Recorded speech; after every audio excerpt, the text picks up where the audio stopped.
Hey, I'm Alexa from Game Snacks. Subnautica 2 launches into early access on May 14th. Millions of players have wishlisted it. It's one of the most anticipated games of the year.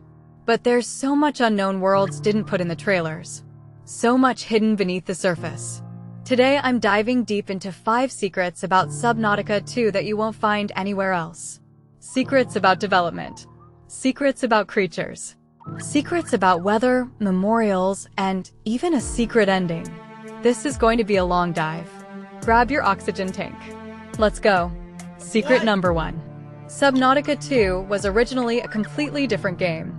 Before the underwater survival sequel, before any of the biomes you've seen in trailers, the team at Unknown Worlds spent almost 2 years working on something else entirely. Something set far above the ocean. They called it Project Polyp. It was a space station horror game. Imagine Alien meets System Shock. You would wake up alone on a damaged orbital facility. Something was hunting you through the vents. Your only goal was to repair the station and escape. The engine was the same as Subnautica. The creature AI was similar.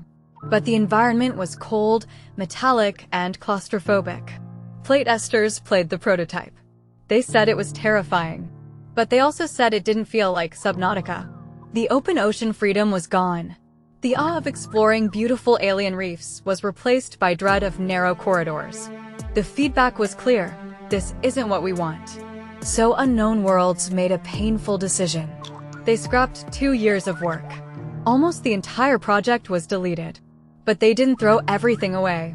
They kept the creature AI, the sound design, and some of the survival mechanics. Then they dropped all of it back into an ocean.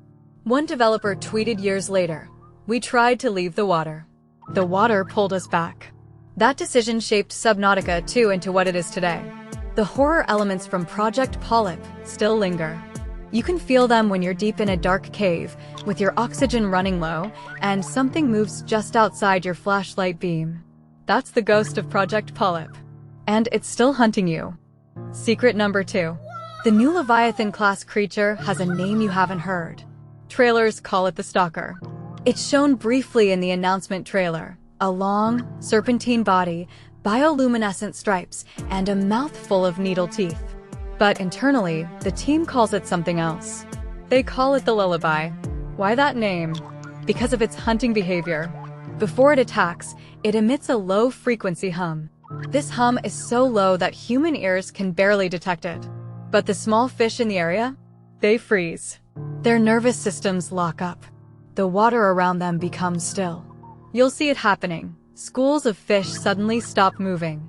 They float in place like suspended animation. Your character's PDA will detect the hum and give you a warning. The exact voice line is, "Detected acoustic anomaly. Recommend leaving the area." But here's the problem. Most players won't recognize that warning. They've heard so many PDA alerts already, for oxygen, for temperature, for creature proximity. They've learned to ignore them. So when the lullaby hums, many players will do the opposite of what they should. They'll swim closer. They'll be curious. They want to see what's making those fish freeze. And then the hum stops, and the water goes dark. The lullaby's bioluminescent stripes shut off. It becomes almost invisible in the deep blue. That's when it strikes. The attack is fast and brutal. But there's even more hidden about this creature. A data miner who decompiled the pre-early access client found audio files that weren't in any trailer. One of them is the lullaby's roar played backwards. When reversed, it sounds like a human voice whispering a single word. That word is run. The developers have never acknowledged this. Was it intentional? A hidden Easter egg? A warning from beyond the game? Nobody knows. But every time you hear that low hum in Subnautica 2, remember, the lullaby is singing. And you don't want to be its audience. Secret number 3. Subnautica 2 has a hidden weather system that affects survival in ways you wouldn't expect. Most survival games have weather: rain, storms, heat waves. Subnautica 2 has something stranger. Something deeper. It's called Metal Bloom. It was discovered by players who decompiled the early access client and found code referencing an event that wasn't in any official patch notes. Here's how it works.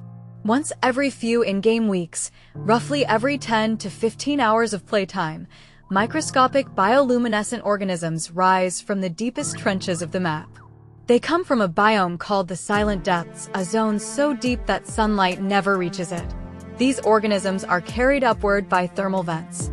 They fill the water column from the seafloor all the way to the surface. When they encounter your submarine, your tools, your dive suit, they stick. They cling to every surface. For about 5 minutes, everything you own glows a deep, rich purple. Your sea moth looks like a constellation.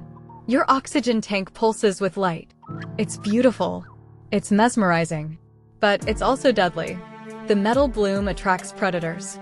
The glow acts like a dinner bell for every carnivorous creature within 2 biomes.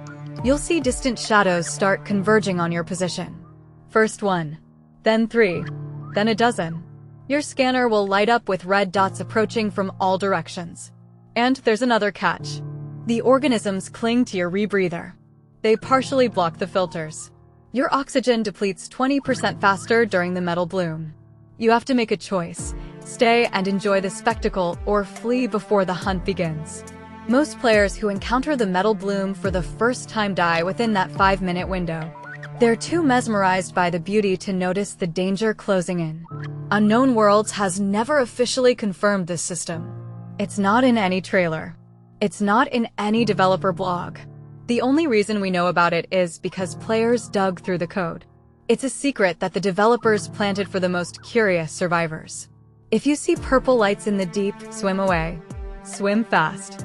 Secret number 4. What? There's a hidden memorial in Subnautica 2 for a fan who died. This one is emotional. It's not about gameplay mechanics or scary creatures. It's about a person. In the original Subnautica community, there was a player known as Deep Blue Noob.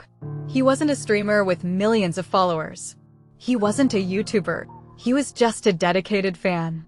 He spent hundreds of hours exploring every corner of the first game. He documented every biome, every creature, every resource node.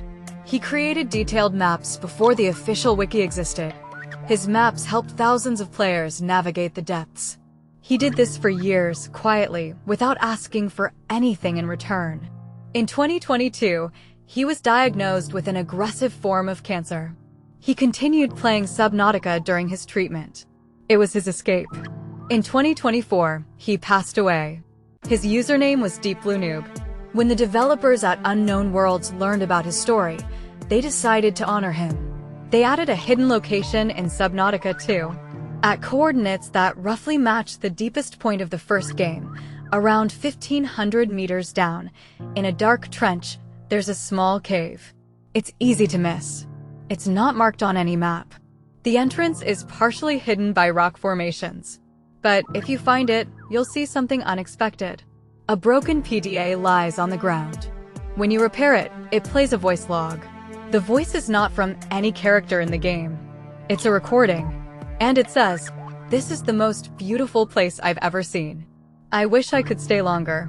The file name for that audio is deepbluenoob_final.acc. Behind the PDA, etched into the rock wall, is a tiny blue fish symbol. No explanation. No achievement. No quest marker. Just that symbol. The developers added it without any announcement. No press release. No tweet. Only players who knew the story would understand what they found. Every time you dive deep in Subnautica 2, remember that someone who loved this world never got to play the sequel. But the developers made sure a part of him is still down there, in the dark, watching over the abyss. Secret number 5. Subnautica 2 has a secret ending that almost nobody will ever see. You know how most games have multiple endings based on your choices? Good ending, bad ending, neutral ending. Subnautica 2 has something different. It has a hidden ending that requires you to beat the entire game without ever using the habitat builder. Yes, you heard that correctly. No bases. No underwater lockers. No fabricator rooms. No moon pool. No scanner room. Nothing. You survive only with what you can carry in your inventory and what you can craft with the small fabricator in your life pod. You cannot build a single habitat module. This challenge was discovered by QA testers who were trying to break the game.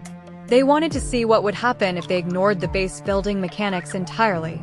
And they found something incredible. After reaching the final story trigger, which normally requires you to build a very deep base to craft a specific component, the game checks your save file. It runs a hidden audit. It asks, has the player ever placed a habitat module? If the answer is no, a secret dialogue line from the main AI triggers. The AI says, you are not a colonist. You are a survivor. There is a difference. And then, the ending cutscene changes. In the normal ending, your character builds a new home on the alien planet. They place a foundation. They plant crops. They look at the ocean with satisfaction. In the secret ending, none of that happens. Instead, your character stands on the beach. They look at the ocean. There's no music, no dialogue, just the sound of waves. And then, slowly, they walk back into the water. They don't look back. The credits roll over a black screen. No fanfare. No triumphant music. Just silence. The developers call this the Nomad ending. It's a commentary on the nature of survival, that some people are not meant to settle down. Some are meant to keep moving, keep exploring, keep diving. How many players will ever see this ending? According to the QA testers, the achievement for beating the game without any base was never added to the final build. There's no in-game tracker, no reward, just the knowledge that you did something almost impossible. The developers estimated that only about 0.1% of players, 1 in 1,000, will ever experience the Nomad ending. Will you be one of them? Subnautica 2 isn't just a sequel. It's a love letter to the players who explored every dark corner of the first game. It's a game that hides its deepest secrets not behind paywalls or DLC, but behind curiosity, persistence, and sometimes grief. From the scrapped space station of Project Polyp, to the Lullaby's backward whisper, to the deadly beauty of the metal bloom, to a memorial for a fan who never got to see the second game, and finally, a secret ending for the loneliest survivors. Subnautica 2 is full of mysteries. And now you know 5 of them. Which of these secrets surprised you the most? The space station that never was? The whispering leviathan? The glowing death of the metal bloom? The story of Deep Blue Noob? Or the impossible Nomad ending? Let me know in the comments. If you want more deep dives like this, hit that subscribe button. I post new gaming secrets every day. And if you want even more content that doesn't make it to YouTube, early access to scripts, behind the scenes, and my ebook with 50 secrets, check out my Ko-Fi. Links are in the description. Thanks for watching. I'm Alexa from Game Snacks. Stay curious, keep diving, and I'll see you in the next video.